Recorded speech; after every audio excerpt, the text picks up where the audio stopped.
एक दिन प्रभा नाम की गोपी भगवान के पास पहुंच गई। अरे लाला, तूने सबके घर में तूने चोरी करी, मेरे घर में चोरी करके दिखा, तब मानूंगी।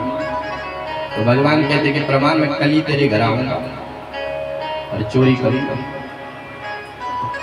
तो भगवान पहुंच गए, पर वो तो घात लगा के बैठी थी।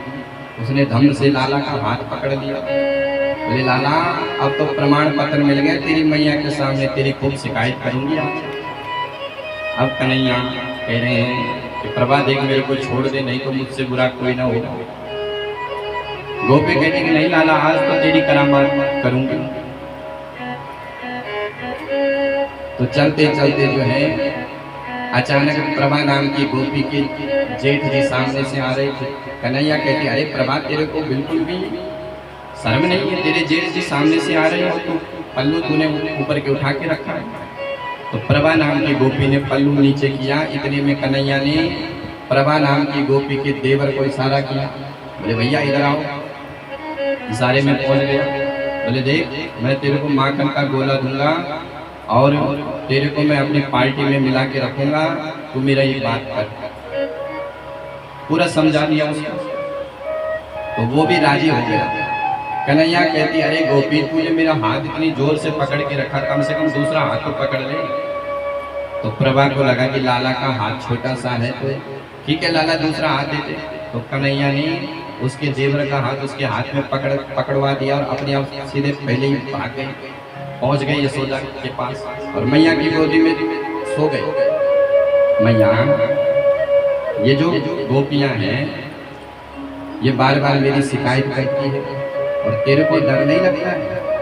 मैया, मैंने सुना है कि तेरे को मैं बुढ़ापे में मिला हूँ, बड़ी मुश्किल से मिला हूँ। कई गोपियों ने मेरे को खाने माखन में विष खिला दिया था। अब तो यशोदा डर गई कि कहीं सच्ची ऐसा ना हो। मैया, ये गोपियां बहुत झूठी हैं। इतने में पहुंच गई प्रभा नाम की गोपी। यशोदा, बाहर निकल। तो यशोदा ने भीतर से आवाज लगाई, बहन क्या बात है? यशोदा, आज तेरे लाला की करामात लेके आई हूं। अब कन्हैया इशारा कर रहे हैं। मैया, देखा तूने इन गोपियों को? अब पहुंच गई यशोदा भी और कन्हैया भी बगल में खड़े हैं। प्रभा, क्या बात है? बोले मैया, देख, तेरो छोरा आज पकड़ के लाया हूं। यशोदा ने कहा, अरे प्रभा, तू अपना घूंघट उठा के तो देख। और जैसे घूंघट उठाया तो बगल में देवर खड़ा है। अब प्रभा नाम की गोपी कन्हैया को बार बार देख रही है। कन्हैया भी इशारा कर रहे, प्रभा तो सबसे जीत पाएगी लेकिन मेरे से नहीं जीत पाएगी। प्रभा नाम की गोपी फिर से इशारा में कह रही है कि कन्हैया, तू एक और मौका दे दे, एक बार फिर चोरी करके दिखा। ठीक है प्रभा, फिर आऊंगा कल। और पहुंच गई भगवान फिर से दूसरे दिन।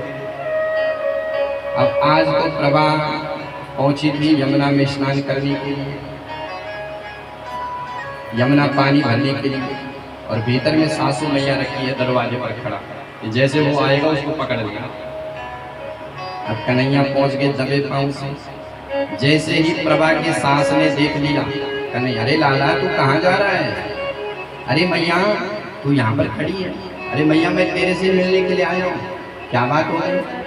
बोले मैया, तेरी बहू कहाँ है?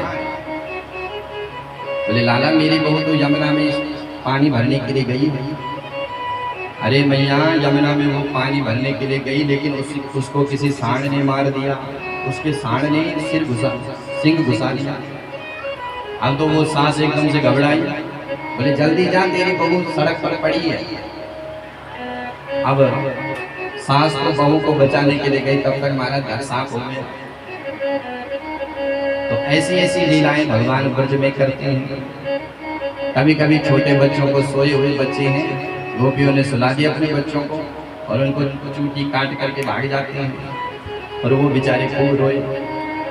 अब ये जितनी भी लीला है ये गोपियां कल्पित लीला कर रही है। सुखदेव जी कहते हैं कल्पिता, अपने मन से बना रही है। क्यों?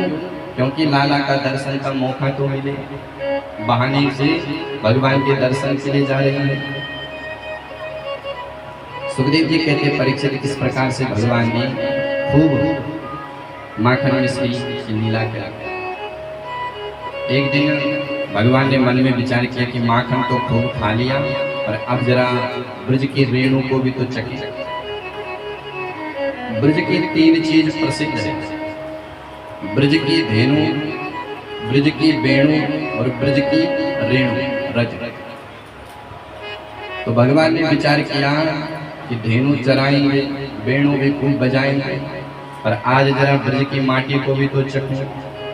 तो एकदा क्रीडमानस्ते रामज्ञा गोपदारुका कृष्णो मृद भक्षितवान् इति मात्रे निवेदयन्। एकदा भगवान खेलते खेलते ब्रह्मांड घाट पहुंच गए, रमण रीति। रमण रीति में भगवान ने देखा कि मिट्टी का गोला, और गप से कन्हैया ने मिट्टी को खा लिया। और दाऊ जी ने देख लिया, अरे लाला तूने माटी खाई? कन्हैया कहते कि नहीं भैया मैंने मिट्टी नहीं खाई।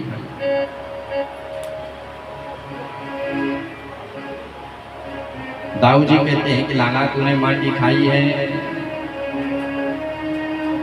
जल्दी बता। कन्हैया कहते कि भैया मैंने माटी नहीं खाई। तो दाऊ जी ने माता यशोदा से शिकायत कर दी कि मैया तेरे लाला ने माटी खा ली है। कृष्णो मृद भक्षितवान् इति माता निवेदयन्। महाराज दाऊ जी कह रहे हैं तेरे लाला ने माटी खाई, यशोदा सुन माई। तेरे लाला ने माटी खाई, यशोदा सुन माई। मैया ने जैसे सुना तो मैया कहती है कि अरे लाला कल तक तो माखन मिश्री खाता था, मैंने कुछ नहीं खाई, खाने वाली चीजें खा लिया तो खा लिया, पर आज तो मिट्टी खा रहा है। और अगर मैं फिर भी शांत रही तो कल के दिन तू गुटखा और पुड़िया न खाना चालू कर दे। दूध दही को कबहू न नाकी, फिर लाला तेने माटी खाई। यशोदा समझा रही साथी, यशोदा मन नहीं तेरो लाला ने माटी खाई, यशोदा सुन माई। मैया खूब समझा रही है। तो मैया ने विचार किया कि ये माटी खा रहे हैं। भगवान कहते कि मैया ये सब ग्वाल बाल सब झूठ बोल रही है। कन्हैया कहते हैं कि ना हम भक्षितवान, मैया मैंने मिट्टी नहीं खाई। भगवान कहते हैं कि मैया अगर तुझे विश्वास नहीं हो रहा है तो मैया मेरे मुख में देख ले। कन्हैया कहते हैं नाम भक्षितवानं वः सर्वे मिथ्या विशंसिना, यदि सत्याग्रहस्तर्हि समक्षं पश्यमे मुखम। मैया मैंने माटी नहीं खाई, तो क्या कन्हैया ने झूठ बोल दिया? भगवान तो सच्चिदानंद है, और सच्चिदानंद झूठ कभी बोल नहीं सकते। पर स्पष्ट लिखा है ना हम। तो इस श्लोक के 2 अर्थ हैं। एक साधारण अर्थ है ना हम भक्षितवान, एक अर्थ है ना हम कहते हैं ब्रह्मांड। कन्हैया कहते हैं मैया मिट्टी की बात क्या कहे, मैंने तो पूरा ब्रह्मांड अपने पेट में रखा है। ये जितना भी ब्रह्मांड है सब मेरे पेट में ही तो है। और यदि तुझे विश्वास नहीं हो रहा है तो समक्षम पश्चिमे मुखम, मेरे मुख में देख। हाँ लाला ये ठीक है, खोल अपना मुख। और जैसे भगवान ने अपना मुख खोला तो दिख रावा मातई अति, दिख रावा मातई निज अद्भुत रूप अखंड, रोम रोम प्रति लागे कोटि कोटि ब्रह्मांड। करोड़ों करोड़ों ब्रह्मांड का दर्शन भगवान ने यशोदा को अपने मुख में करवाया। ज्योतिष चक्रम जलम तेज, पूरे ब्रह्मांड का दर्शन कराया। ब्रह्मांड में ये हमारे वाले ब्रह्मांड का दर्शन यशोदा ने किया। इस ब्रह्मांड में इस पृथ्वी का दर्शन किया, पृथ्वी में भारतवर्ष का दर्शन किया, भारतवर्ष में उत्तर प्रदेश का दर्शन किया, उत्तर प्रदेश में मथुरा जिला का दर्शन किया, मथुरा में गोकुल का दर्शन किया और गोकुल में नंद प्रांगण का दर्शन किया। सब दर्शन करवाना। और जो मैया ने देखा तो अपनी आंखों को मेड़ने लगी। मैया तो थर थर कांपी। कन्हैया कहते मैया क्या बात हो गई? अरे लाला तेरे मुख में तो अनंत अनंत ब्रह्मांड है। कन्हैया कहते अरे मैया तेरे बुढ़ापे की नजर है, चकाचौंध खा गई होगी। तो मैया को बात जच गई। अरे लाला इस बुढ़ापे में न जाने कैसी कैसी बीमारी लगती है। मैया को बात समझ में आ गई कि मेरे लाला ने माटी नहीं खाई। सुखदेव जी कहते परीक्षित, इस प्रकार से भगवान सुंदर सुंदर लीलाएं करते हैं। एक दिन भगवान महाराज यशोदा के पास पहुंचे। एक दिन यशोदा रानी अपने लाला के लिए माखन पिलो रही।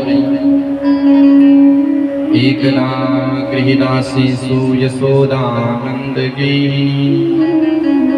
कर्ममंत नियुक्तासु निर्ममंथ स्वयं दधि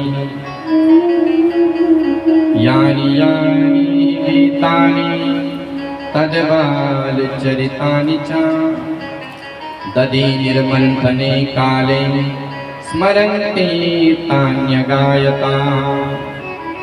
यशोदा हाथों से दही बिलो रही है, वाणी से लाला के गीत गुनगुना रही है और मन से ठाकुर जी का स्मरण कर रही है। और जो जीव मनसा वपुषा कर्मणा भगवान का चिंतन करता है तो भगवान पहुंच जाते हैं।